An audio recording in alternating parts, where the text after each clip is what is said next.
Cześć! Zadajmy sobie pytanie, co tak naprawdę charakteryzuje idealną klawiaturę dla graczy?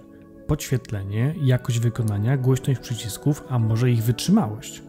Zapewne każdy z Was odpowie inaczej, dlatego zapraszam do niezależnej recenzji klawiatury SteelSeries Apex 3. Oglądajcie! Klawiatura Apex 3 to najtańsza pełnowymiarowa membranowa klawiatura od SteelSeries. Producent szczyci się faktem uzyskania 10-krotnie większej trwałości membrany względem standardowych klawiatur oraz wodoodpornością, ale mamy tutaj do czynienia tylko i wyłącznie z ochroną IP32, czyli odpornością na drobne zachlapanie i kurz. Do klawiatury dołączana jest podkładka pod nadgarstki, która montowana jest za pomocą magnesów. Przyciski osadzone są dość wysoko, przez co w mojej ocenie praca na klawiaturze bez podkładki jest niewygodna. Na uznanie zasługuje 10-strefowe podświetlenie RGB możliwe do sterowania za pomocą aplikacji SteelSeries Engine. Aplikacja, na której skupimy się w osobnym materiale, pozwala na pełną kustomizację oświetlenia, począwszy od jednokolorowego oświetlenia przez iluminację aż po zmianę oświetlenia klawiatury na wskutek zdarzenia w danej grze lub programie. Brak martwych punktów podświetlenia oraz zabielony plastik pod klawiszami pozwala na uzyskanie idealnie równego podświetlenia na całej powierzchni klawiatury. Naprawdę robi to wrażenie.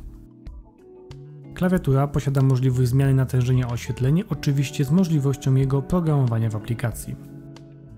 Używanie klawiatury bez włączonego podświetlenia nawet w ciągu dnia jest bardzo mało komfortowe. Oznaczenia klawiszy są wówczas praktycznie niewidoczne. Tworzywo, z którego wykonana jest klawiatura, podpórka oraz przyciski są dobrej jakości, jednak oba te elementy posiadają powłokę, która potocznie mówiąc lubi się palcować. Efekt palcowania jest widoczny praktycznie tylko w ciągu dnia. Klawiatura została wyposażona w przyciski Whisper Quiet Gaming, które według producenta wystarczają na 20 milionów kliknięć i są 10-krotnie wytrzymalsze niż inne rozwiązania innych producentów. Dla porównania przedstawiam Wam głośność mojej poprzedniej klawiatury Logitecha K120 oraz klawiatury Apex 3.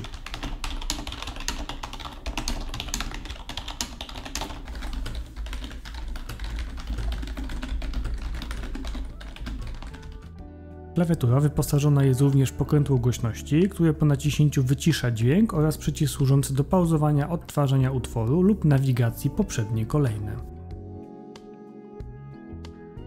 Ciekawym dodatkiem jest kanał służący do komfortowego wyprowadzenia przewodu klawiatury w odpowiednim dla nas miejscu.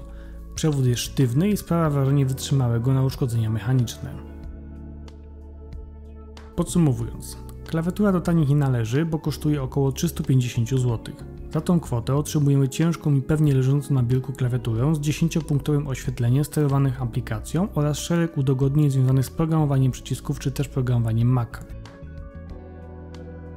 Osobiście spodziewałem się cichszych i o wiele niżej osadzonych przycisków. Z początku wydawały mi się zbyt wysoko osadzone, ale po dłuższej chwili użytkowania przyzwyczaiłem się do nich.